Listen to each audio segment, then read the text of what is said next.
The road surface is not flat.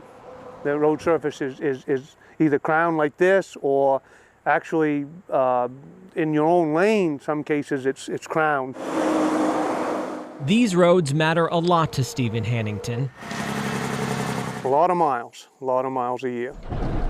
Miles mean money. Every minute on the road fuels his business. Roads have an impact on the driver, but the bigger cost to this is the whole rural economy.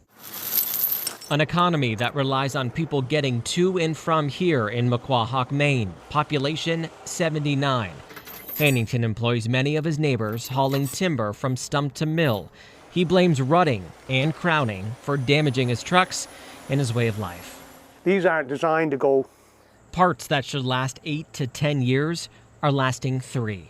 What they're doing is they wait till the pavement goes, then they pave, and then they pave. They need to be rebuilt. The average Maine contractor will spend 150 miles per round trip out on the road, the majority on the secondary roads like Route 116 in Chester. It all fuels $1 billion of Maine's economy. It's so bad, some drivers are choosing to work for companies that avoid these roads and take I-95 instead. But the highway doesn't go everywhere, and sometimes these state routes are the only option. You've got a crown and you have virtually no shoulder. Dana Doran is the executive director of the Professional Logging Contractors of Maine. He says these tight roads, the arteries of an economy employing 2,500 people, are old, worn out, and forgotten. You know, you've got to cut costs, and if your costs are going up because of whether it's maintenance or the inability to move products, you're going to have to cut jobs. That's the bottom line. We're not casting blame on anyone.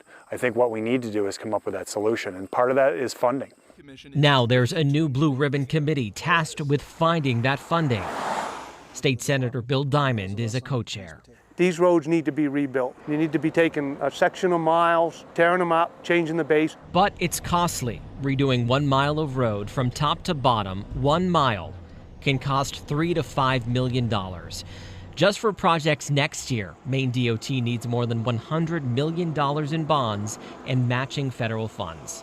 But we need to find a number of options that the commission can look at and say, you know what, all these together make a fair approach.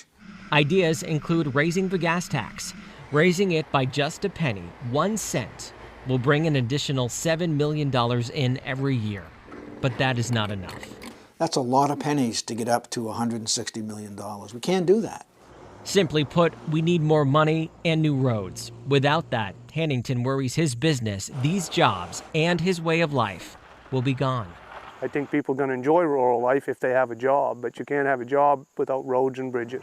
And until something is done, time will just make these roads even worse.